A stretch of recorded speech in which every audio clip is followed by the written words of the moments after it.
Questo programma è offerto da...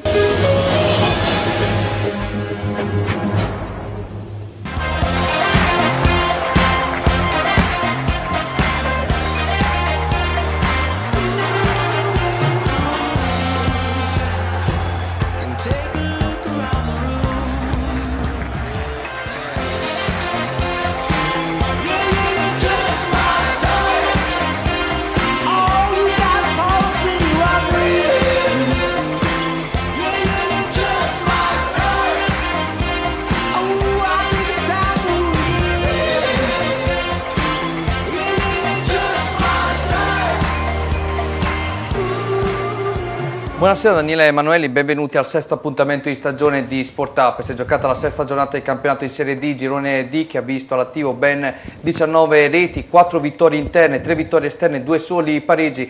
La vittoria più importante ovviamente è quella del Rimini per 2-0, una vittoria che ha fatto discutere per quanto riguarda l'ambiente del Sasso Marconi per 2 reti annullate, ma ne parleremo stasera anche attraverso la nostra moviola con i nostri ospiti. Prima di iniziare vi ricordo anche i numeri per interagire con noi: 333 60 94 299, numero valido sia per la messaggistica tradizionale sia per il sistema di WhatsApp, ma anche su Facebook potete scrivere al nostro Matteo Zampini, che salutiamo, nella pagina Facebook Calcio di Rigore Rimini. Grazie ancora al nostro Matteo. Ebbene, andiamo a presentare gli ospiti di questa serata. Iniziamo alla mia sinistra, dove troviamo con piacere l'opinionista Giacomo Alpini. Ciao, buonasera a tutti. Lui ieri era con me nella sfida vista di persona allo stadio di Sasso Marconi, l'opinionista e tifoso biancorosso Emanuele Pironi. Buonasera, buonasera a tutti. Lui è sempre lì, Stadio Romeo Neri, già mercoledì è pronto e carico per il derby con la Vis Pesaro, il nostro opinionista Renzo Baldisserri. Buonasera a tutti. Ciao Renzo. Adesso con il nostro Stefano Papini andiamo a vedere risultati e classifiche dopo appunto il sesto turno di campionato, e tra poco inizieremo a parlare proprio di questo. Castelvetro Fiorenzuola 1-2, Colligiano Molise 1-0, Forlico Reggese 2-0, Lentigione Mezzolara, questo risultato importante, 0-0, San Maurese Sporting Trestina 1-0, San Giovannese Aquila Montevarchi, colpo esterno del Montevarchi sul campo da San Giovannese nel derby toscano per 2-0, Sasso Marconi Rimini 0-2, Tuttocuoio Pianese 1-1, Vigor Carpaneto Romagna Centro 0-1, Villa Biagio San Sepolcro 4-1. Andiamo a vedere la classifica dopo l'ultimo turno. Al comando il Villa Biagio a quota 15 punti, segue il Fiorenzuola a 14, Lentigione 13, quarto posto per il Rimini a quota 12 coabitazione con l'Aquila Montevarchi, poi seguono i Forlì e la San Giovannese a 11, Romagna Centro a 10, Pianese, Imolese 9 punti, San Maurese 8, Sasso Marconi, Sporting Trestina, Colligiana 7, Vigor Carpaneto 6, San Sepolcro 5, Castelvetro 4, Mezzolara 3, Tuttocuoio 2, Correggese 1 punto. Salutiamo anche i nostri amici per quanto riguarda il Sasso Marconi, che so che questa sera ci seguono anche dalla zona di Bologna. Come sapete VGA si vede in tutta la regione Emilia Romagna e non solo, quindi un grosso davvero saluto al nostro Fabio Bianchi, nonché nostro amico, no Giacomo? Sì, saluto con piacere Fabio. Carinissimo, infatti volevo il saluto anche da parte tua in diretta, quindi glielo puoi fare perché la telecamera adesso viene su di te. Ciao Fabio. Bravissimo, così mi sei piaciuto. Ebbene, allora, la scorsa puntata facciamo un rewind. Si è parlato molto di tecnica, di soluzioni tattiche per quanto riguarda la squadra biancorossa. Stasera, prima della partita, partiamo con un servizio curato dal nostro Riccardo Giannini, la valutazione, una soluzione che potrebbe essere per, diciamo, rassicurare maggiormente i tifosi, è quella del muro difensivo. Ascoltiamo bene questo servizio del nostro Riccardo Giannini. Quando entri in una stanza d'albergo e chiudi la porta, sai che c'è un segreto, un lusso, una fantasia, c'è il comfort, c'è la rassicurazione. Tutto questo è Hotel Sombrero, ideale per tranquillità, relax e benessere, per vacanze speciali da condividere con tutta la famiglia al mare di Riva Azzurra. Posto sulla spiaggia con il mare a chilometro zero, l'Hotel Sombrero è dotato di 3 stelle con piscina riscaldata, idromassaggio, wifi in camera, parcheggio coperto e tante attenzioni per bambini e amici a 4 zampe. E se l'estate passa, noi vi aspettiamo per trascorrere il Capodanno, la Pasqua e organizzare comunioni. Hotel Sombrero, Viale Regina Margherita 44 a Riva Azzurra di Rimini. Info hotelsombrero.com. Prove di difesa 3 in casa Rimini. Nella gara contro il Forlì, i biancorossi in corso d'opera si sono schierati con un 3-4-3 speculare a quello degli avversari, uno schema che può essere consolidato a pieno organico, in particolare con il completo recupero di Cola e Petti. Andrea Brighi a destra in una posizione in cui ha sempre giocato con alto profitto, Cola a dirigere il reparto e Petti a sinistra, anch'egli a suo agio nel ricoprire questa casella. Un terzetto di grande esperienza e valore a protezione del portiere Scotti, già tra i protagonisti del Rimini targato Muccioli, a suon di parate decisive. Il Rimini potrebbe benissimo permettersi di concedere più under a metà campo, anche se l'unica incognita resta proprio in mediana, con la rinuncia a Valeriani o al classico regista Righini. Con la difesa formata da 3 giocatori over a centrocampo sulle fasce ci sarebbe spazio a destra per Viti, già brillante nelle prime apparizioni, a sinistra per Guillebre, che migliora di partita in partita, partendo da doti fisiche invidiabili che gli possono permettere tranquillamente anche di giocare in categorie superiori. Da una crescita tattica e tecnica passa la sua possibilità di approdare in contesti più prestigiosi della Serie D. Ovviamente l'augurio è che ciò possa avvenire con la maglia biancorossa. In mediana Pasquini, più di Variola, viste le caratteristiche dei 2 centrocampisti finora impiegati in alternanza da Muccioli, mentre in attacco Arlotti e Ambrosini completerebbero questo ipotetico 3-4-3 con Buonaventura centravanti. Nell'ipotesi di un centrocampo senza regista, senza Righini, potrebbe essere valida anche l'ipotesi di un 3-4-1-2 alla Mastro Nicola, con Cikarevic trequartista a inventare a supporto di Arlotti e di uno tra Buonaventura e Ambrosini. Quest'ultimo lo riteniamo più valido in posizione più vicina alla porta o al massimo alle spalle di un centravanti per sfruttare le sue doti di goleador. Il passaggio in pianta stabile alla difesa 3 comporterebbe però la necessità di recuperare Giua, già lo scorso anno utilizzato nel terzetto di difensori, e qualche aggiustamento sul mercato. Non è da escludere a gennaio un ritorno di fiamma per Ferrini, difensore riminese in forza alla primavera del Sassuolo come fuori quota.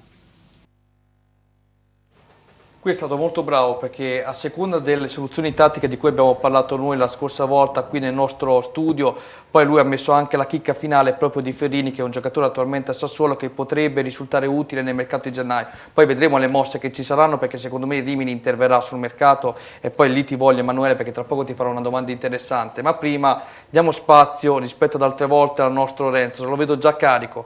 Ti annuncio già che tra poco andremo a vedere la partita. Hai ascoltato quello che ha detto Giannini? Sei convinto di quello che ha detto lui?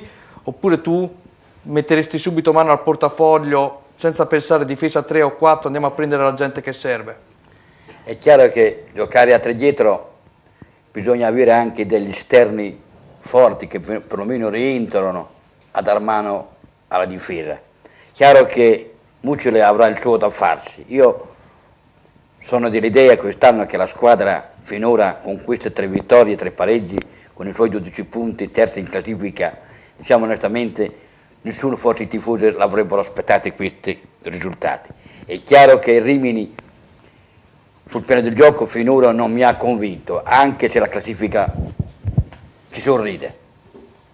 Speriamo che nel tempo il gioco arriverà, però onestamente di questo non sono convinto, perché la squadra secondo me non è costruita come forse si pensava, onestamente, però diciamo che finora i risultati danno ragione al mister Muccioli. È chiaro che giocare a 3 bisogna avere anche un centrocampo secondo me molto più forte, e rischia. È chiaro che diciamo, Muccioli gioca in questa maniera e finora i risultati danno ragione, però onestamente penso che quando il gioco secondo me è più coperto, specialmente in difesa, i risultati vengono, però onestamente ancora godiamoci queste 3 vittorie e queste 3 pareggi. Onestamente sono d'accordo, soprattutto in parte, con l'amico Giannini.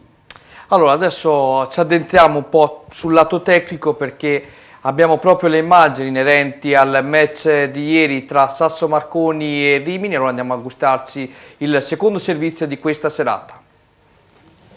A Viserbella trovi l'Adriatico, il più antico ristorante e pizzeria che offre la migliore ospitalità romagnola. Tra le specialità pesce freschissimo di eccellente qualità, selezionato dai migliori fornitori, carni di primissima scelta, pizze giganti e ricche di ingredienti freschi di stagione, realizzate con un impasto ad alta digeribilità. Dalla pizza alla tagliata di manzo, passando per gli antipasti di pesce, provando tutti i veri sapori delle specialità mediterranee. Ti aspettiamo anche per l'happy hour, un aperitivo fatto in casa con una ricetta speciale. Ristorante, pizzeria, bar Adriatico a Viserbella, in via Portopalos 64, info 0541 72 15 55. Dopo il pareggio beffa con i Folì, i Rimini torna a fare la voce grossa in casa del Sasso Marconi, rivale nella passata stagione nel torneo d'eccellenza, con la formazione di casa ripescata solo nel mese di agosto nel campionato in Serie D. Nel Rimini è assente Ciccarevic per infortuni, in avanti vengono confermati gli uomini di maggior spessore a disposizione di Muccioli. Dall'altra parte Noselli, autore del gol del pareggio lo scorso anno, al centro dell'attacco con l'interessante Gimà. Parte forte la formazione di Muccioli da un'incursione di Guebre, nasce più a corner per i biancorossi, con Arlotti che viene chiuso tempestivamente da Minelli. Un giro di lancette dalla parte opposta, Brighi nell'anticipo su Noselli, angola pericolosamente la sfera che termina al lato di un nulla. Dalla bandierina, prima incursione in area avversaria del Sasso, dopo un primo corner prontamente spedito al mittente, al secondo tiro dalla bandierina Noselli manda al lato, colpa di pallone, sempre di testa. Prima del quarto d'ora il Rimini passa, rinvio di Scotti, pizzica di testa alla sfera Arlotti che lancia Viti, l'ex Frosinone scatta in velocità, palla tra i piedi e rasoterra chirurgico che non lascia scampo al portiere di casa. Seconda gioia di stagione nell'arco tra l'altro di una settimana per il numero 18 biancorosso, con dedica speciale alla madre. Dedico il mio gol a mia madre e a tutta la mia famiglia, ma maggiormente a mamma che mi segue sempre. I Rimini ha voglia di chiudere da subito la partita, Ambrosini tenta dalla distanza, ma Monari blocca senza problemi. Sasso che come lo scorso anno a questo punto prende coraggio e con un traversone di Galassi chiama Scotti all'attenzione. Il Rimini con il solito Ambrosini nuovamente alla distanza cerca di impensierire il portiere avversario, senza però inquadrare il bersaglio che invece viene centrato da Sasso quando Benassi serve Gimà che mette in rete, ma per l'assistente si tratta di offside e di gol dunque annullato. Il replay ci mostra nuovamente il tocco dell'attaccante in maglia numero 9. Il Rimini comprende che il momento è delicato, Bonaventura viene murato 2 volte nello spazio di 10 secondi prima che in chiusura di tempo Arlotti serva Viti che di testa mette alto. La ripresa inizia con un nuovo episodio da Moviola. Benatti serve nuovamente Gimà, la posizione dell'attaccante sembrerebbe essere regolare, ma l'arbitro annulla nuovamente il gol per offside. Proteste locali, rivediamo il replay. Il Rimini a questo punto cerca di aumentare il match, Bonaventura serve Ambrosini che invita Monari a raccogliere il pallone. Benatti, dopo 2 assist, prende in mano la situazione, destra giro, fuori di un nulla. Nel momento migliore del Sasso, il Rimini però trova il raddoppio. Squadra locale sbilanciata in avanti, Arlotti riceve per ultimo palla dai compagni, entra in area e viene colpito direttamente. Rigore in questo caso che c'è, come dimostra il replay. E via, dagli 11 metri si presenta ancora lui, mister Ambrosini che non si fa pregare, 2-0 e partita messa forse in cassina, anche se il giocatore una botta la riceve anche al momento dell'esultanza. Vorrebbe trovare gol anche il compagno d'attacco Bonaventura, ma il suo tiro viene deviato in corner da Monari. Ci prova allora il Sasso dalla distanza, ma Zaccanti mette alto, mentre Bonaventura in contropiede spara botta sicura, ma il suo tentativo è centrale. Calcio piazzato, Noselli cerca gloria personale, il suo colpo di testa viene controllato da Scotti, mentre nel finale prima Benatti chiama la presa in 2 tempi l'attento Scotti e poi Bonaventura sfiorano il gol, con quest'ultimo che deposita il pallone di pochissimo al lato. Buona comunque l'intenzione. A fine partita tante critiche per i 2 gol annullati con questo bambino che dice al proprio papà di non prendersela perché oggi è andata così, oggi a Rimini, domani a noi, sperando che i biancorossi da oggi possano prendere la strada che li conduca alla leadership del girone. Nel frattempo, bye bye Sasso Marconi. Hai visto? Spettacolare, no? Ti è piaciuto come servizio? Ma perché prende la strada e hai fatto vedere il treno? Certo, c'è il treno attaccato allo stadio. Dovevi far vedere la tangenziale o l'autostrada. No, tu sei No, del, devi prendere- tu sei devi del dire- Bellaria, vedi, non comprendi, non percepisci quello ma loro che ti ce sto l'hanno anche insegnando. Bellaria il bambino che tutte le volte gli dice stai tranquillo, adesso tocca a noi la prossima Bravo, è volta. lì che vi Mi volevo. sa che quel bambino sono io. Bravi. Allora, tu da esterno, dato che tifi Bellaria, che idea ti sei fatto di questa partita del Rimini? Perché l'altra volta hai sentito anche tu come ospite esterno qui dentro che abbiamo un po' criticato nella maniera giusta, con educazione, il modulo che stava imponendo Muccioli, le varie necessitudini che aveva avuto anche durante l'arco della partita con tante sostituzioni. Vedendo questo match, che idea ti sei fatto? Io ieri, dall'immagine che vedo una partita che vinta in maniera positiva e sicuramente meritata. Bravo. E adesso quei 2 episodi sono da analizzare, E tra poco li però vedremo. vedo una squadra messa bene in campo e sicuramente che darà il filo da torcere fino alla fine, perché io dall'immagine che vedo cioè, non è mai stato messo in discussione il risultato ieri per me. Emanuele, tu che eri lì con me Hai visto una svolta rispetto alla partita col Forlì in questo Rimini di ieri? Sì, diciamo che rispetto alla partita col Forlì siamo andati in vantaggio, a parte proprio i primi 5 minuti dove loro avevano schiacciato bene, ci avevano messo lì, hanno avuto molti calci d'angolo, c'è stato un po' di apprensione. Poi abbiamo preso campo, siamo andati in vantaggio bene, abbiamo tenuto il vantaggio bene, cioè io adesso escludo completamente il capitolo episodi, perché Sì. è chiaro che gli episodi poi possono cambiare Tra poco li radicalmente vedremo. una gara. Escludendo quello che sono gli episodi, il Rimini secondo me è stato bene in campo, non è stata una vittoria, il 2-0 classico, canonico, prevede una squadra che prevale sull'altra in una maniera tangibile, anche proprio da un punto di vista del gioco. Non siamo arrivati secondo me a essere superiori in quel modo lì. Le squadre si sono affrontate abbastanza a viso aperto, soprattutto a centrocampo ci sono state spesso, no, delle azioni abbastanza buone sia da una parte che dall'altra, e questo testimonia da un lato la bontà della costruzione, ma spesso anche qualche difettino in fase di interdizione. Montanari io nel primo tempo l'ho visto a volte anche abbastanza in difficoltà, ha preso una munizione perché era in ritardo, esatto. quindi qualcosa da rivedere ovviamente c'è, però è un Rimini che rispetto al Forlì si era imposto sicuramente meglio. Nel secondo tempo, che è stato sino ad oggi un pochino il nostro tallone d'Achille, siamo stati più presenti, è chiaro che andando sul 2-0 siamo usciti galvanizzati dalla cosa, quindi forse abbiamo rischiato più noi di fare il terzo che loro di accorciare sul 2-1. Resta molto forte l'ombra soprattutto del secondo gol annullato, perché essendo in mezzo ai tifosi del Sasso Marconi devo ammettere che l'ambiente si è disunito molto dopo quell'episodio lì. E tra poco li Perché commenteremo. lì in effetti, anche rivedendo il replay, non è di facile comprensione, no, il fatto che interpretazione. sia stato annullato. Ed è chiaro che questo, dopo 2 minuti del secondo tempo, andare in pareggio, andare sull'1-1, avrebbe cambiato sicuramente la dinamica della gara. Invece a te Renzo, tra poco li andiamo a analizzare, i 3 episodi ce li ho già pronti lì proprio per farveli commentare a voi, soprattutto a te che sei un ex direttore di gara. Però ti cambio leggermente la domanda, hai visto il Rimini e tra poco mi dirai come l'hai visto tu, a livello tuo, parere tuo personale, ma la presenza di Cola ha aiutato molto a questo Rimini? Io ho detto già l'altra volta, l'altro lunedì, che il ritorno in squadra di Righini e Cola è stato veramente un miglioramento, però onestamente con Perone sono d'accordo in parte. Noi domenica avevamo di fronte a Romeo Nero un Forlì, veramente una squadra, diciamo, una che punta veramente Attrezzata. ai vertici alti. Attrezzata. Il Sasso Marconi è una stata ripescata, diciamo onestamente. Sono confronti difficili vedere un Rimini migliorato, però chi avevamo di fronte? Un Sasso Marconi. Sì. Ecco, sono paragoni un po' difficili. Onestamente io non lo so, però io Rimini ancora lo volevo dire, veramente giocare con quella determinazione, con quella grinta, con quella voglia, che veramente che tutti noi, i 2000 tifosi a Rimini aspettano. E Rimini ha vinto queste 3 partite. Se andiamo a analizzare con chi ha vinto.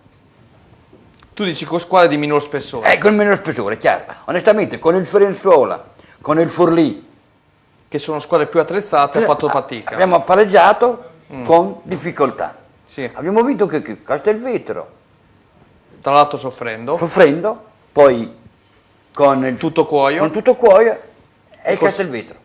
Il Sasso Marconi. Insomma, siamo 3 vittorie che sì, sono belli, godiamoci questi 12 punti, però onestamente con quale abbiamo vinto? Con 3 squadre che oggi si trovano tutti e 3 nei bassi fondi della classifica, però con le squadre un po' portate di alto livello, a vedere il Fiorenzuola e il Furline, abbiamo perso Hai dei punti. presente i cartoni animati di una volta che c'era il diavoletto e l'angioletto, no? Chi ti suggerisce in positivo, chi ti suggerisce in negativo, per andare dietro a quello che giustamente diceva lui, no?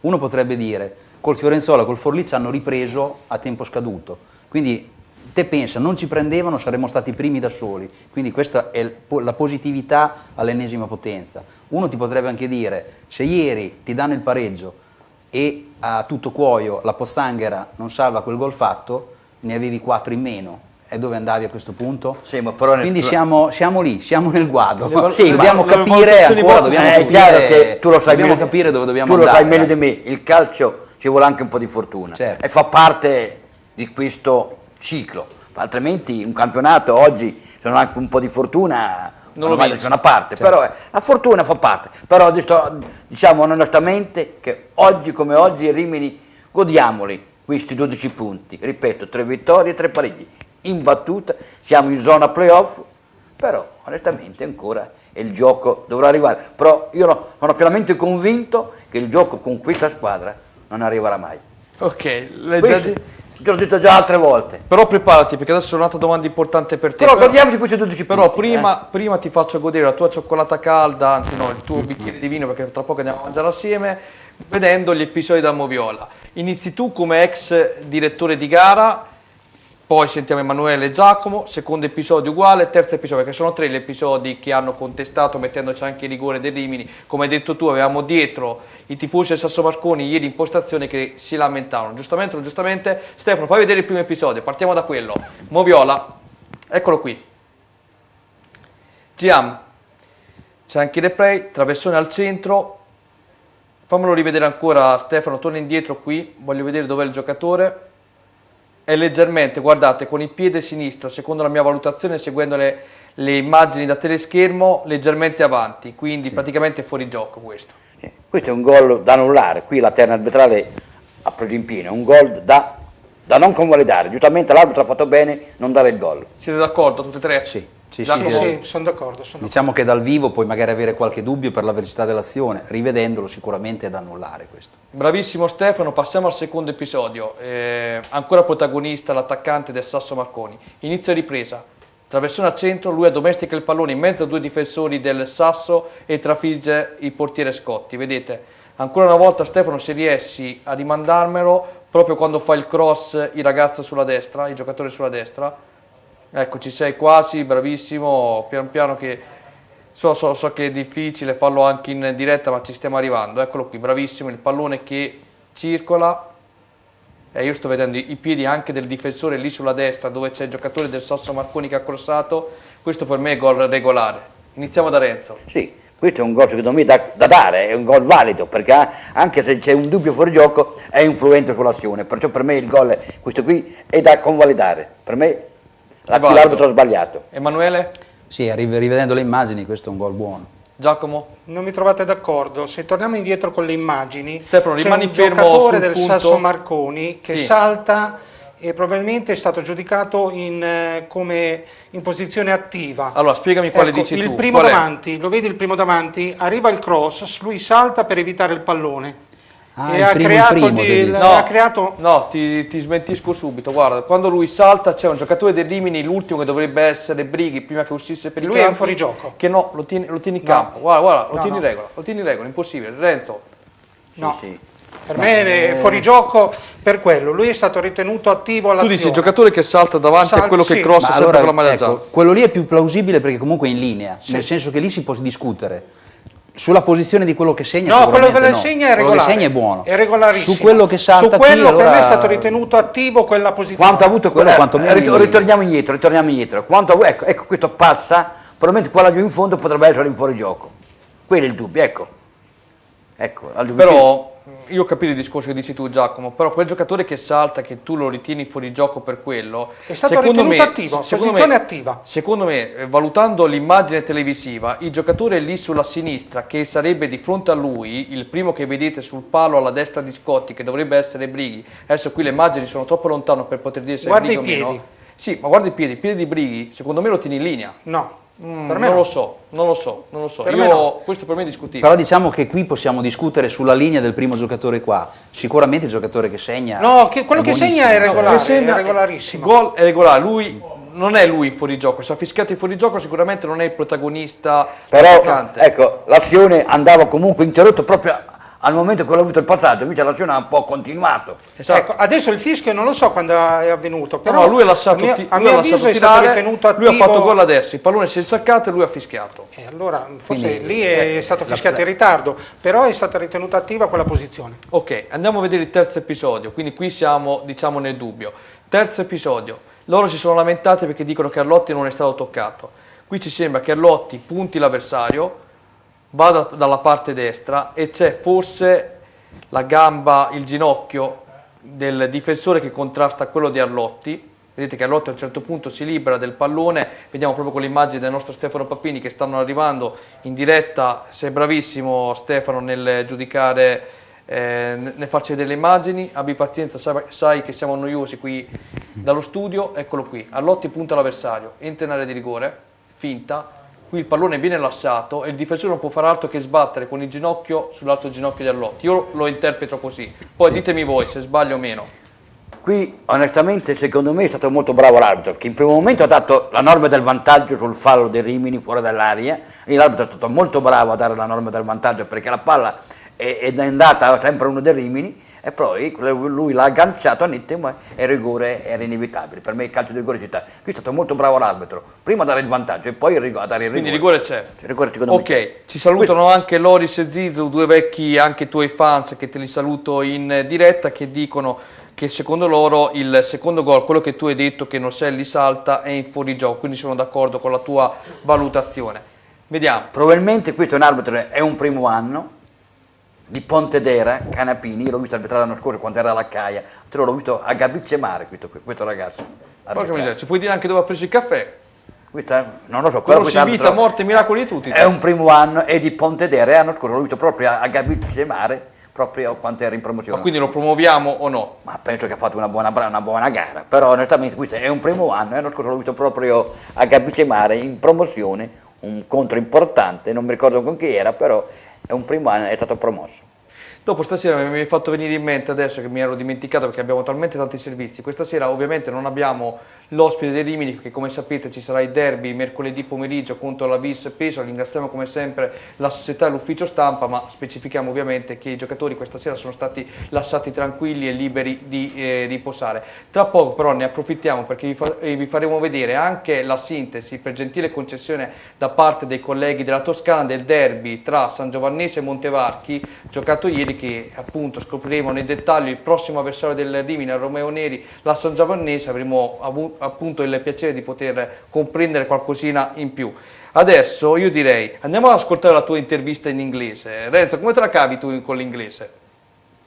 Io non me la cavo neanche in italiano, puoi capire in inglese.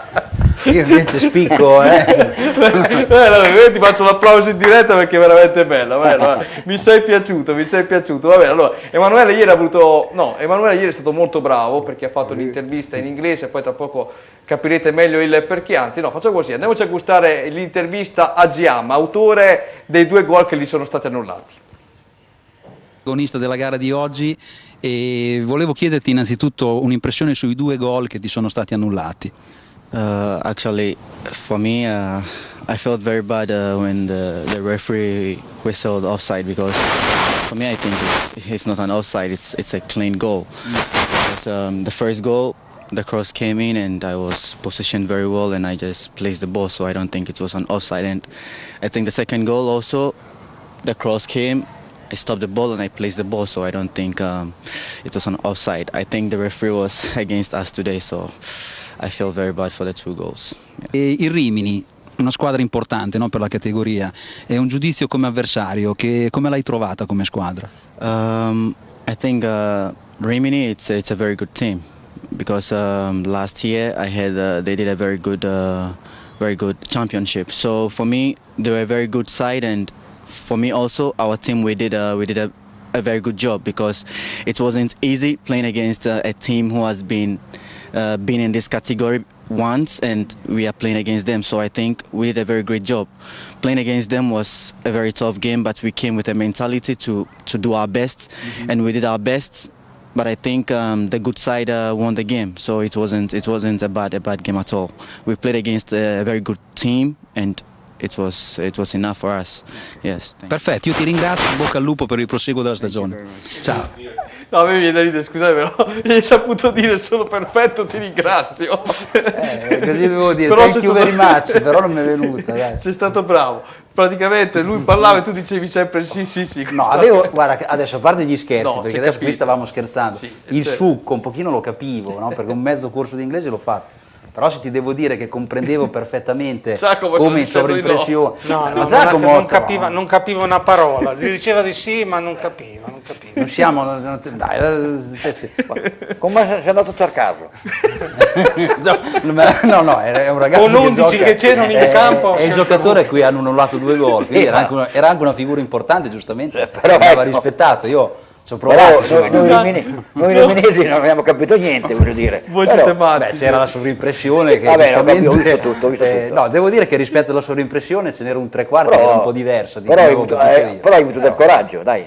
Sì, ma io capivo, si vedeva che lo invogliavo ad andare avanti perché non comprendevo. Comunque adesso da casa, perché adesso ragazzi, ci scrivono un po' tutti e mi scuso un po' con il ritardo, ha ragione, l'ha chiamato Sartini, in verità, il signor Giannini, squadra in difesa debole, abbiamo vinto con le più scarse condizioni atletiche, nulla nel secondo tempo, siamo davvero cotti, non c'è gioco ancora, siamo obiettivi per cortesia. Giorgio, si chiama Giorgio, questo signore scrive la sua e dice giustamente che non è contento, come sostenevi tu, del gioco, che comunque Rimini ha ancora avuto dei test con squadre meno attrezzate rispetto a quelle che possono ambire alla conquista del campionato, tipo penso che Giorgio si riferisse in particolar modo anche all'Intigione Villa Biagio, per il momento. Adesso Rimini, parlavo prima della trasmissione, parlavo con l'amico Pieroni, e adesso Rimini c'ha 4 partite veramente difficili.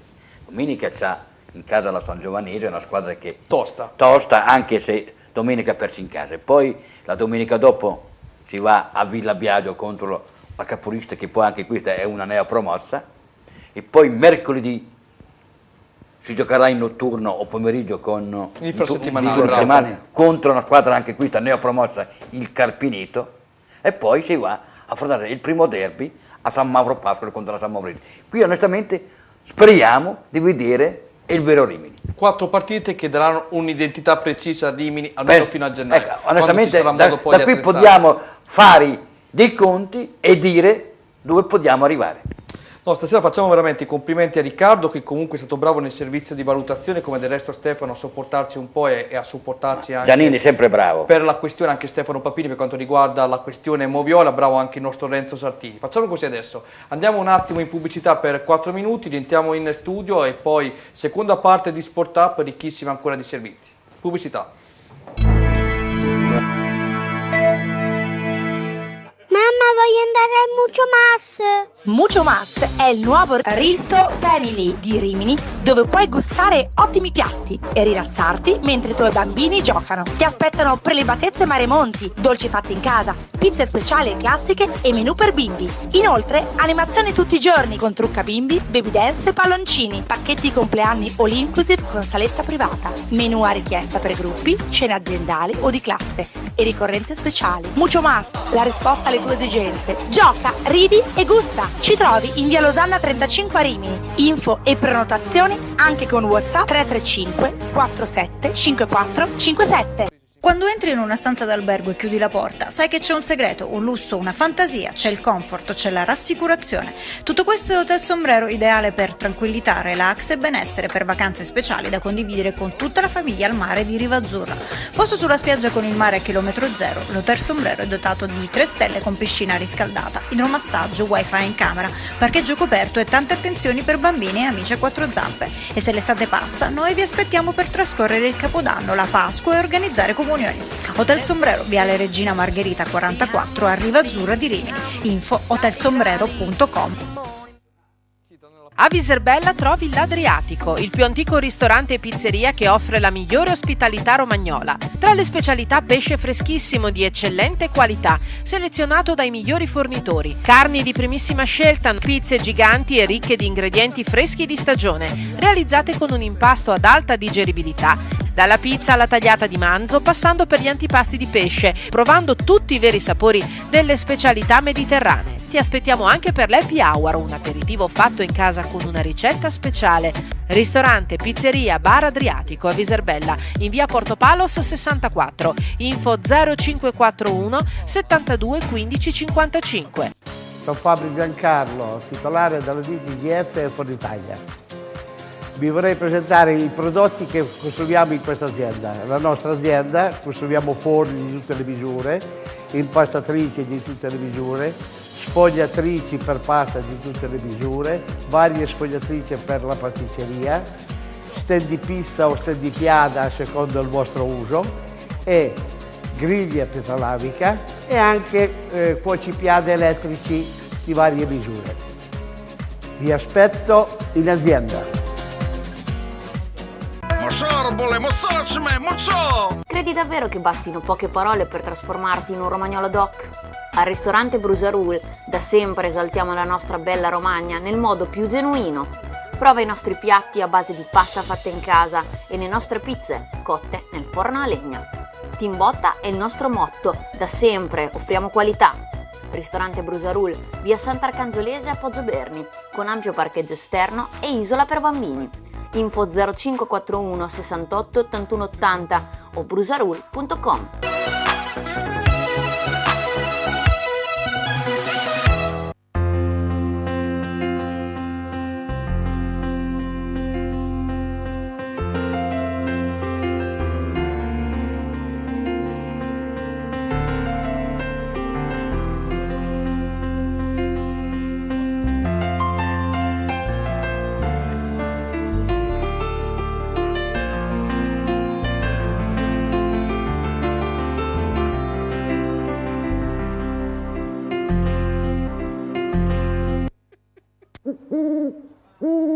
Al ristorante Pizzeria Al Gufo ti aspettano a pranzo e a cena i sapori della tradizione italiana. Al Gufo si possono assaporare menù di carne e pesce, ottimi vini e una pizza altamente digeribile grazie alla lunga lievitazione naturale con impasto anche al camut e 7 cereali. Poi la tipica cucina romagnola con la pasta fatta in casa. Che bontà! L'accoglienza e l'eleganza del locale mostra riguardo per tutti i tipi di clientela, ideale per organizzare cene aziendali. La cucina e la pizzeria lavorano anche da sport, mentre su prenotazione menù di crudità e per celiaci. Ristorante Al Gufo, via Losanna 44, Miramare di Rimini, di fronte a Aeroporto Fellini.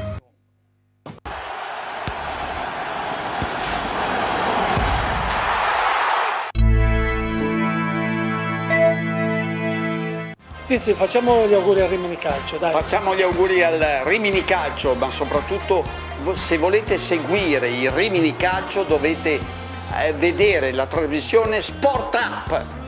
Ciao Rimini Calcio, in bocca al lupo. E allora, andiamo ragazzi. Tiziano Crudelli mi sa che come me te sei andato anche lui a Rimini, non più al Milan, eh? In questo periodo sì. Va bene, allora adesso prima abbiamo ascoltato il nostro Emanuele Pironi in versione inglese, adesso lo ascoltiamo in versione italiana perché è riuscito a fare le interviste ai due allenatori, quindi andiamo a gustarci le prime interviste del dopogara.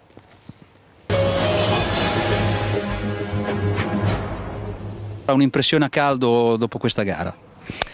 No, dispiace perché domenica avevamo giocato male e giustamente abbiamo perso. Oggi secondo me abbiamo fatto una buona partita e come dicevo ai ragazzi, se giochiamo sempre così secondo me qualche punto in più deve venire perché gli episodi, diciamo, anche se Rimini ha fatto anche lui la sua gara, secondo me gli episodi ci hanno un po' penalizzato. I 2 gol che ci hanno annullato io ho da rivedere molto, però dispiace perché soprattutto il secondo, secondo me non mi sembrava assolutamente fuorigioco, un uomo sulla linea che la mette dentro, cioè, non capisco come fa a dare il fuorigioco. Poi il rigore, chiaro che ci ha tagliato le gambe, è stato bravo Bonaventura che secondo me ha accentuato prima del contatto con l'uomo, l'è andato a cercare, era già in volo, quindi anche lì secondo me il rigore molto molto largo, cioè, ci sta nella dinamica, in velocità ci sta. Però se uno va a analizzare, si vedeva che aspettava il difensore appena era già un po' in volo, però ci stanno quei rigori, ma non è questo perché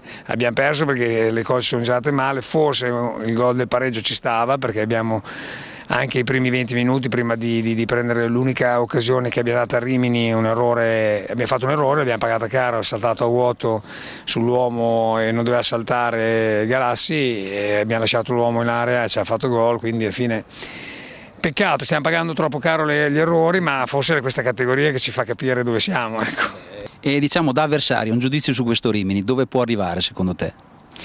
Ma diciamo, sono sincero, non hanno giocato male o meno, però pensavo una squadra più, forse fisicamente sono un pochino indietro rispetto a quello che ho visto, tipo Lentigione e Fiorenzuola, l'ho visti più dinamici, più di corsa, però magari hanno fatto una preparazione, cioè pensavo fossero un po' più aggressivi o meno, invece ci hanno lasciato anche abbastanza giocare, o siamo stati bravi noi a giocare la palla tra le linee così, però l'ho visto bene, ma non mi aspettavo qualcosina in più a livello di dinamicità o meno, insomma, ecco, questo sempre, però si vede che la squadra, gli uomini se li ha, è una squadra quadrata. Ecco. Bene, salve mister, allora una battuta a caldo dopo questa gara che siamo riusciti a portare in porto.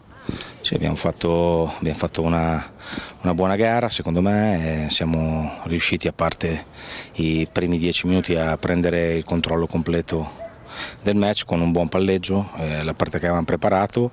I ragazzi sono stati molto bravi, l'unica cosa, l'appunto che posso fare è che non abbiamo avuto abbastanza cattiveria quando potevamo magari aumentare il vantaggio nel primo tempo, e su questa cosa dobbiamo lavorare, perché quando riusciamo a fare quello che prepariamo e a lavorare nella maniera che pensiamo in settimana, dobbiamo riuscire ad essere più cattivi e più concreti. Comunque io credo che oggi abbiamo fatto una buonissima prestazione, un risultato molto importante su un campo dove quest'anno comunque mi sembra avevano sempre vinto. Beh, quindi diciamo un Rimini per cui si aprono delle prospettive migliori, no, rispetto a quelle che si erano temute magari negli ultimi tempi. Quali erano le prospettive che si erano temute? Ma io ho notato, no, proprio come ambiente anche allo stadio, che c'era stato un malumore forse anche eccessivo, no, dovuto a quel pareggio che era arrivato in una maniera un po' rocambolesca domenica scorsa. Io credo che noi siamo tutti qua per fare il meglio, e siamo consapevoli di rappresentare una città importante, una piazza importante, e dei tifosi che ci seguono dappertutto e ci sostengono. Io credo che se i malumori eccessivi si aprono quando comunque una squadra è imbattuta e ha preso 2 gol dopo il 90esimo, mi sembra eccessivo. Noi sappiamo che dobbiamo lavorare, sappiamo che abbiamo i margini per migliorare, e sapevamo dall'inizio che sarebbe stato un campionato difficile, e i ragazzi ogni domenica lasciano tutto quello che hanno dentro il campo, quindi io credo che per l'atteggiamento e il modo di affrontare le partite si possa soltanto dire bravi a questi ragazzi. È normale che purtroppo perdere 2 punti che poi per 2 volte dopo il 90esimo dispiace, dobbiamo imparare dai nostri errori, però insomma io credo che le prospettive sono quelle che sono sempre state anche paventate dalla società dall'inizio. Dobbiamo cercare di fare un buon campionato, non dimenticare che è per noi, al di là del fatto che sia una maglia blasonata e che meriti tutt'altri palcoscenici, il primo anno in questa categoria, e dobbiamo cercare di fare il meglio per questa piazza, come stiamo cercando di fare tutte le domeniche, sapendo che bisogna lavorare. Lenz, ti è sembrato un po' nervoso Muccioli nella risposta che ha dato anche a Emanuele? No, ma è chiaro che gli allenatori sono tutti uguali. Io onestamente condivido in parte il suo lavoro, però onestamente lui lavora con quello che ha alle mani, onestamente. Io l'ho sempre detto e sono pienamente convinto che con questi uomini, onestamente, noi a Rimini non vedremo mai del bel calcio.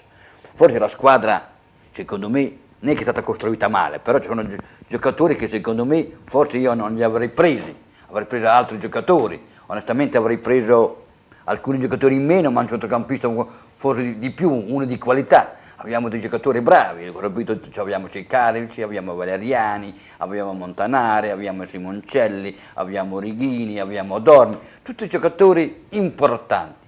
Forse di questi 6 ne avrei preso 2 o 3 in meno, e forse uno bravo, quel giocatore che sappia mettere il mattone al posto giusto. Questo a Rimini noi non ce l'abbiamo. E il gioco, secondo me, fino alla fine stagione sarà sempre questo. Anche se secondo me, il mio modesto parere, non è che il livello sia veramente alto, teniamoci, perché ho visto delle partite che veramente vanno lasciando il tempo che do, però onestamente il gioco, secondo me, a Rimini quest'anno lo vedremo ben poco. Ma tu, mi chiedono da casa, hai qualche nome che avresti preso da suggerire, qualche pallino tuo personale che avresti anche gradito vedere con la maglia biancorossa? È difficile valutarlo, però io ho visto alcune partite, ho visto il Trestina, ho visto il Forlino, ho visto altre squadre importanti, ho visto anche le squadre di Serie D dell'altro giro del girone F. Hanno sempre queste squadre a centrocampo un giocatore in grado di fare la differenza in grado di fare la differenza, mentre Rimini non ce l'abbiamo. Questa è verità, ma questa non è che io scopro l'acqua calda, tutti lo sanno a Rimini, lo sa Pieroni, lo sa l'amico Alpino, lo sappiamo tutti. I nomi che ho fatto sono 6 bravissimi ragazzi, non dico che sono uguali, però onestamente, l'ho detto anche l'altra volta, con questi 6 giocatori, se viene anche Mourinho, il gioco non lo vedremo mai. Bello, mi piace questa tua riflessione che hai fatto. Allora adesso andiamo ad ascoltare anche le interviste relative ai protagonisti biancorossi, una particolare, ovviamente il secondo gol consecutivo nell'arco di 7 giorni per il giovane Vitti. Servizio. Credi davvero che bastino poche parole per trasformarti in un romagnolo doc? Al ristorante Brusaroul da sempre esaltiamo la nostra bella Romagna nel modo più genuino. Prova i nostri piatti a base di pasta fatta in casa e le nostre pizze cotte nel forno a legna. Team Botta è il nostro motto, da sempre offriamo qualità. Ristorante Brusaroul, via Sant'Arcangiolese a Poggio Berni, con ampio parcheggio esterno e isola per bambini. Info 0541 68 81 80 o brusaroul.com.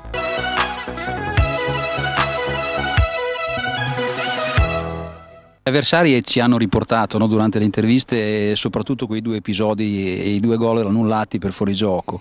Che impressione avete avuto dal campo? Ma guarda, ti dico la verità, non saprei cosa dirti, quindi visto che l'arbitro ha fischiato 2 volte è normale che dal campo fai un po' fatica sinceramente, perché poi erano 2 situazioni dove sinceramente era fatica a leggere anche la situazione, quindi io mi soffermo più sulla prestazione. Noi secondo me abbiamo fatto una buona prestazione e non a caso è arrivato anche il risultato. Lo chiedo anche a te, l'ho chiesto anche a Guebre durante la trasmissione lunedì scorso. Oggi un secondo tempo diciamo buono, no? Comunque tutti sul pezzo, non si è sofferto diciamo oltre una certa misura da un punto di vista proprio della prestazione, come anche tu dicevi. Cosa succede ogni tanto nel secondo tempo? Ma come ho detto prima, secondo me siamo cresciuti, nel senso oggi abbiamo dato questa dimostrazione, bisogna lavorare, siamo una squadra giovane, perché secondo me, voglio dire, siamo comunque grosso modo una squadra giovane e c'era solo da lavorare, da affinare quelli che erano poi i meccanismi. Siamo venuti fuori bene oggi, anche fisicamente secondo me siamo cresciuti, soprattutto nell'ultima parte di partita abbiamo dimostrato di avere minuti nelle gambe. Sicuramente questo magari all'inizio non poteva essere così, però è secondo me una crescita mentale, di convinzione, che avviene ovviamente partita dopo partita, e appunto perché siamo una squadra giovane magari ci è voluto un po' di tempo, però dobbiamo continuare, quindi dobbiamo trovare costanza nella prestazione e in questa gestione che sicuramente ci può dare dei risultati. Ovviamente guardare adesso la classifica ancora è abbastanza velleitario, però cominciamo a crederci, possiamo stare stabilmente nelle zone non tanto medio-alte che avrai potuto constatare tutti danno abbastanza per scontato che si rimanga lì. Noi vogliamo lottare, non vogliamo arrivare in cima, cominciamo a crederci, ci credete?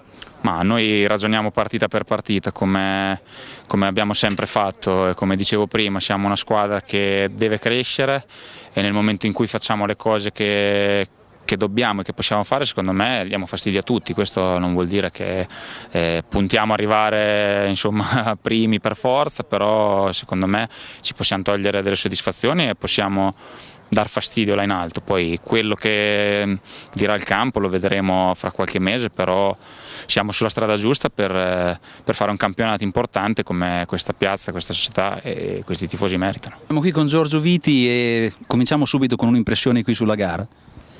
Beh, abbiamo giocato un'ottima partita, una buona partita, e giusto magari nel primo tempo, nella fase iniziale, c'è stata qualche disattenzione, ma ci sta all'inizio della partita, però abbiamo fatto alla grande nel resto dei minuti. Gol domenica scorsa, meraviglioso, bellissimo gol anche oggi. Domenica cosa ci tieni in serbo? No dai, sono un po' scaramantico, quindi spero solo di giocare e fare bene soprattutto. Beh, già, diciamo che per il momento stai facendo molto bene, quindi ci sono delle buone prospettive, no? Per il modulo con cui stai giocando ti piace?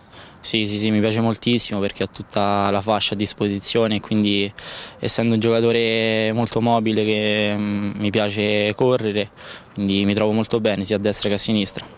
Tu hai detto che il primo gol del Rimini è stato troppo facile, Giacomo. Sì, lì c'è stato un buco nella difesa che è una cosa che non si può vedere. Cioè lì proprio è scattato da solo, era completamente da solo, ha potuto guardare la porta 2 o 3 volte, quindi lì grossa pecca difensiva. Renzo, invece Dormi è un giocatore da Rimini?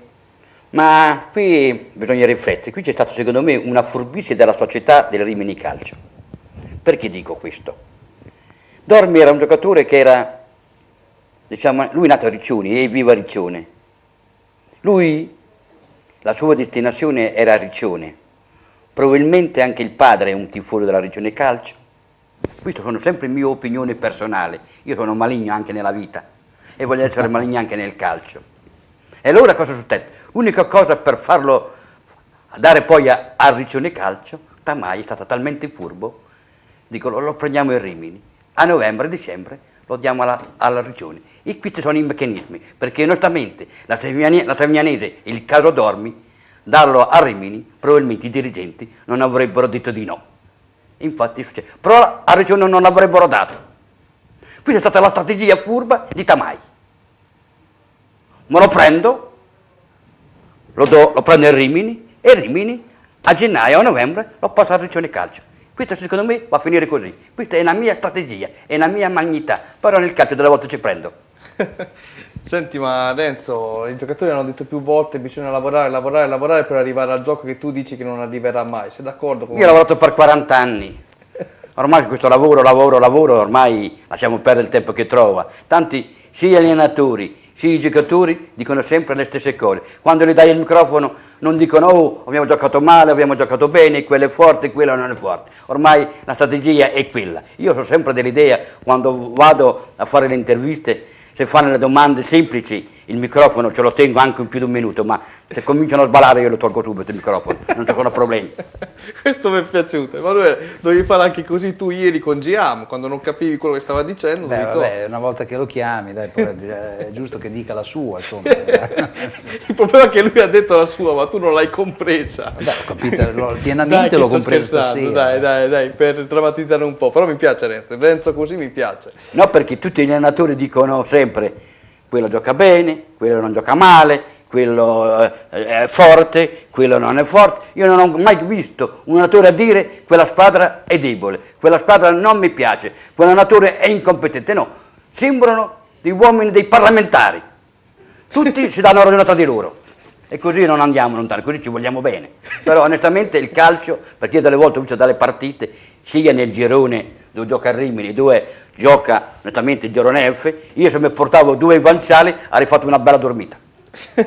bello questo. Va bene Renzo, mercoledì spero che non ti addormenterai perché c'è Rimini Vispesaro e lì può essere forse è la mia provincia, speriamo di vedere una bella partita. Ecco, ma soprattutto vedrai finalmente di Rimini di che pasta è fatto, sperando che sia fatto di buona pasta. Anche questo dipende dall'ambizione delle due società, perché la Coppa Italia, come sai, giocheranno tutti i giocatori che non hanno mai giocato, quelli che dovranno avere più spazio, però dipende dalle due società quale intenzione hanno nel proseguire un derby non fa mai piacere in questa competizione. È chiaro che è sempre un derby importante, esatto, che è da tanti anni che Rimini e Vispesaro non si incontrano più. Forse dispiace perché la fanno di giorno, sarà in nottura probabilmente a Romeo Nere avremmo visto molto più gente. Infatti dopo qui tra poco voglio sentire anche Emanuele in merito a questo tema. Allora cosa facciamo adesso? Andiamo a conoscere la San Giovannese, che tipo di squadra è, e poi grazie anche alla gentile concessione di un collega della Toscana andiamo a vedere proprio il match di ieri perso contro i Montevarchi per 2-0. Ma iniziamo con ordine, andiamo a scoprire di che pasta è fatta la San Giovannese. Al ristorante Pizzeria Al Gufo ti aspettano a pranzo e a cena i sapori della tradizione italiana. Al Gufo si possono assaporare menù di carne e pesce, ottimi vini e una pizza altamente digeribile grazie alla lunga lievitazione naturale con impasto anche al camut e 7 cereali. Poi la tipica cucina romagnola con la pasta fatta in casa. Che bontà! L'accoglienza e l'eleganza del locale mostra riguardo per tutti i tipi di clientela, ideale per organizzare cene aziendali. La cucina e la pizzeria lavorano anche da sporto, mentre su prenotazione menù di crudità e per celiaci. Ristorante Al Gufo, via Losanna 44, Miramare di Rimini, di fronte a Aeroporto Fellini. Parlava così ad agosto il direttore generale Nicola De Grosso. Abbiamo fatto una squadra giovane, secondo me tecnica però giovane, e l'obiettivo è una salvezza tranquilla possibilmente, anche se credo che sarà da combattere domenica dopo domenica, visto anche che nella vostra regione ci sono tutte squadre attrezzate. Ma da allora la San Giovannese ne ha fatta di strada, passato l'ostacolo Montevarchi, derby molto sentito con tanto di giornata azzurra, la formazione toscana si annovera di 3 vecchie conoscenze. Alla guida troviamo Agostino Iacobelli, ex tecnico del Real Rimini, mentre in difesa, classe 80, Simone Calori, autore di una strepitosa cavalcata che trascinò sotto la gestione De Meis il Rimini dalla D alla seconda divisione. La curiosità è rappresentata da classe 95 ex Tre Fiori di San Marino, l'attaccante Massimo Camilli, squadra molto giovane ma ben organizzata che ha avuto un inizio importante da grande della classe che pian piano sembra prenotarsi per ritagliarsi uno spazio sempre più solido in questa categoria. Un'altra delle gradite sorprese il fatto di campionato ma sicuramente un ostacolo verso i piani alti di classifica per il Rimini. Iacobelli ha saputo far giocare bene la propria squadra che è stata poco cinica a mezzolare all'esordio ma cinica come non mai in altre gare sia a domicilio che in esterna, liberandosi già di matricole emiliane e romagnole come in Molise e Romagna Centro. Una rosa con età media attorno ai 20 anni che ha comportato in questo inizio stagione una media di 1,4 gol a partita. I maggiori protagonisti in fatto di gol sono stati Jukic e Nannini. Dopotutto, da queste parti è passato un certo Francesco Ciccio Baiano. Non sarà sicuramente la San Giovannese di Francesco Baiano, ex partner d'attacco della Fiorentina nel 95-96 con Gabriele Omar Battistuta, ma sicuramente è una signora squadra. Allora, prima di andare a vedere la sintesi del derby toscano di ieri all'ultimo servizio, volevo affrontare con te un tema delicato. Più volte si sta giocando questo campionato, prima Renzo lo ricordava, questi benedetti turni infrasettimanali anche di Coppa il mercoledì alle 15. Ok che il campionato di Serie D non ha lo stesso forse interesse del campionato di Serie A, di Serie B e di Serie C, anche se la Serie C, vedendo le formazioni di quest'anno, sì, a parte il girone C, è molto discutibile, vedendo anche il girone del Sant'Arcangelo, solo per citare alcune formazioni. Ma perché giocare alle 15 del pomeriggio quando la gente non può essere allo stadio a sostenere, in questo caso i Rimini, ma deve essere in ufficio a lavorare? Ma sono i controsensi del calcio moderno, no? Tutti ti dicono che bisogna fare di tutto per riportare la gente allo stadio, per riportare le famiglie allo stadio, per riportare più persone possibili allo stadio. Poi si piazzano partite a orari impossibili e si creano queste situazioni. Non ha senso, capito, spingere su un tifoso perché prende un permesso dal lavoro per andare a vedere una partita. Se uno ha un lavoro di questi tempi se lo deve tenere stretto e deve andare a lavorare. Non ci sono, secondo me non ci sono alternative, capito? Allora fare partite infrasettimanali durante la settimana alle 15 vuol dire fare calcio per pensionati e studenti. Se questo per loro è riportare la gente allo stadio, io gli batto le mani e gli dico bravi, continuate così.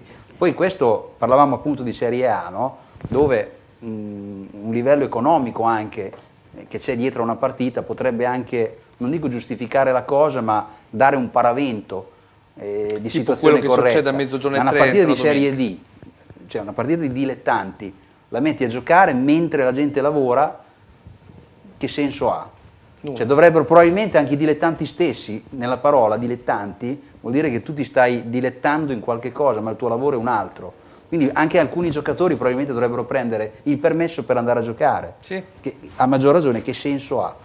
Secondo me non ha nessun senso, cioè è contro la logica. Io ti voglio dire una cosa, Peruni, perché in queste partite infrasettimanali che delle volte sono disegnate per il notturno e poi lo riportano di giorno, che scopo ha la questura, la prefettura intervenire in questi casi? Beh, lì ci sono diciamo che c'è un pregresso di attrito tra le tifoserie che porta spesso la questura, la prefettura a prendere delle decisioni preventive.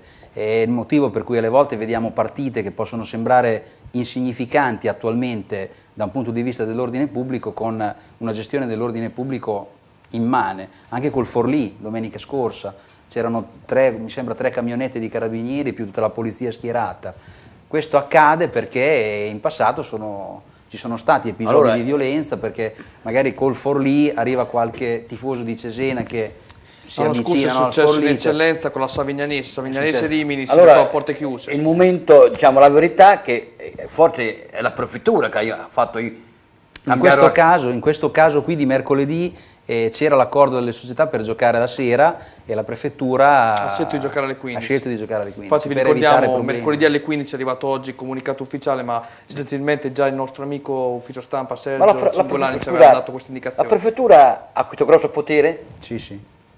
in campo di ordine pubblico può decidere di giocare una partita a porte chiuse, se la ritiene eccessivamente pericolosa. Come esperienza personale ti dico che ogni partita, quando era anche ufficio stampa a Sant'Arcangelo, il giovedì, mercoledì dovevi presentarti al GOS in questura a Rimini, specificare un attimo quanti spettatori erano previsti dalla squadra avversaria che arrivassero a Sant'Arcangelo, in modo tale che loro potevano decidere il numero di steward da mandare, se la questura doveva intervenire in caso di cambio dell'orario. Una partita addirittura si giocò, mi ricordo, anche a mezzogiorno con la Torres per problemi logistici della squadra sarda. Questo per darti un'indicazione di quanto sia strano il calcio, soprattutto quando prendono delle decisioni così. Ancora oggi, torno indietro al discorso che diceva prima Emanuele, se c'è dietro un business come la Serie A che devi giocare alle 12:30 per i campionati cinese, giapponese, eccetera, eccetera, perché possono seguire anche loro la partita in diretta, bene, ok, c'è un business dentro, sappiamo che in federazione arrivano dei soldi. Per il discorso che dicevi tu, Renzo, non ha senso giocare alle 15. Ecco, tutto qui, nei dilettati. Bene, adesso andiamo a vedere il derby tra Montevarchi e San Giovannese per cercare un attimo di capire anche che tipo di squadra affronteremo domenica al Neri. Servizio. Mamma, voglio andare al Mucho Mas.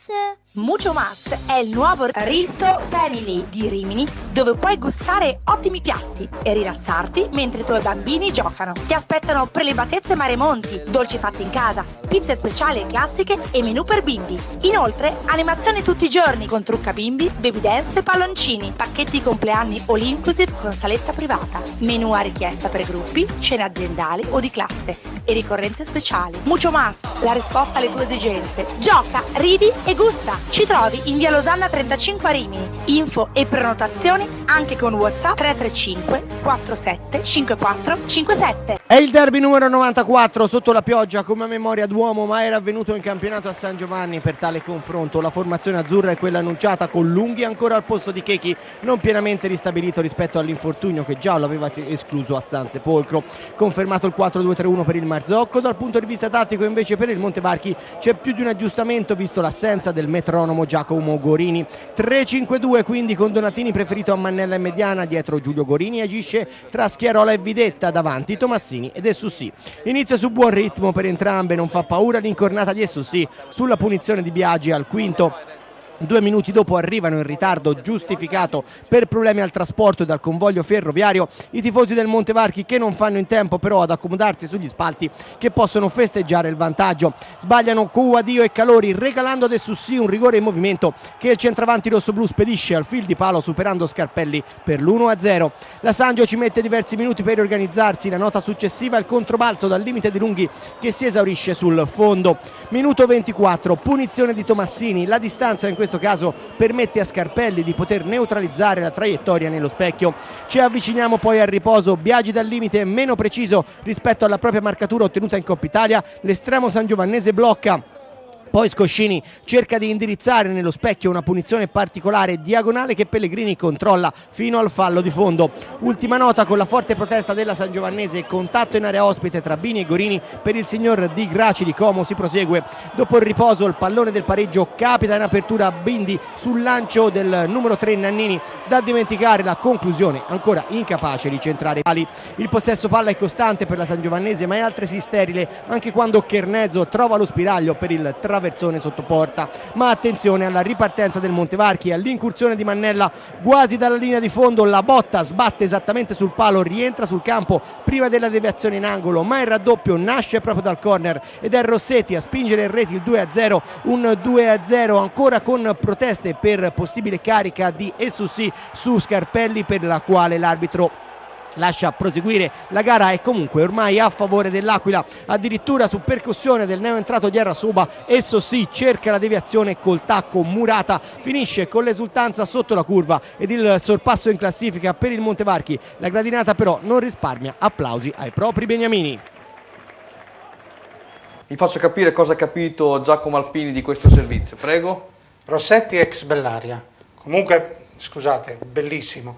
vedere uno stadio così pieno, tifoserie del genere, è veramente bello. Sono tra i due stadi più attrezzati anche a livello di stampa, tutto quanto di questa categoria. È arrivato un messaggio particolare che tra poco vi leggo dopo aver letto il prossimo turno. Grazie a Stefano Papini. Aquila, Montevarchi, Lentigione, Castelvetro, Sasso Marconi, Correggese, San Maurese, Fiorenzuola, Villa Biagio. Questa è una bellissima partita insieme a quella di Aquila, Montevarchi, Lentigione, Mezzolara, Tuttocuoio, Pianese e Forlì, Rimini, San Giovannese per l'appunto, Romagna Centro, Imolese, altro derby, Sporting Trestina, Coligiana, San Sepolcro, Vigor, Carpanito. Allora vi leggo questo messaggio perché è particolare, addirittura arriva da fuori regione, perché come sapete VGA si vede in tutta l'Emilia Romagna, non solo Basso Veneto, Bassa Lombardia e parte delle Marche, però addirittura questo messaggio arriva dal Lazio. Ciao, sono Cristina. A Frosinone spettacolo per l'inaugurazione del nuovo stadio Stirpe, nemmeno 50.000 abitanti, no capitale del turismo e no pista atletica. Volevo sapere un vostro parere, avendo visto anche le lamentele del vostro Renzo Baldisseri. Un saluto anche ad Emanuele, a te Daniele e a Giacomo. Siete bravissimi, complimenti per la trasmissione che vedo sempre in streaming. Cosa volete rispondere? Frosinone 50.000 fanno lo stadio, Roma e Lazio che sono due grandi realtà non ce l'hanno. No, c'è una piccola notizia, il passettino in avanti che stiamo facendo noi per lo stadio è per l'assegnazione del bar. Entro lunedì 9 chi è intenzionato a gestire il bar deve dare una manifestazione di intento e poi verrà contattato dall'amministrazione comunale ed è possibile anche andare avanti a una contrattazione faccia a faccia. C'è già qualcuno secondo te dalle tue voci interessato? Giacomo, tu sei interessato? Non si sa niente. Da qui al 9 tutti quelli interessati vediamo, insomma io non aggiungo altro, vediamo chi sarà interessato e chi non lo sarà. Guarda, mi sta già rubando le parole, dai, dillo te. Io non mi preoccupo solo del bar, ma anche dei bagni. Beh, dei bagni c'è stato un piano di 50.000 euro per mettere a posto una parte. Poi vediamo se appunto quando inizieranno, non so se sono ancora iniziati, sinceramente non mi interessa. Il bar vedremo. Siamo ai saluti finali, grazie a Giacomo Alpini. Grazie a te Daniele, ciao a tutti. Grazie ad Emanuele Pironi. Thank you very much. E grazie al nostro Renzo Baldisseri. Buonasera a tutti. Noi ci rivediamo lunedì prossimo, sempre qui su Telerimini a partire dalle ore 20:45. Grazie a Daniele Emanuele.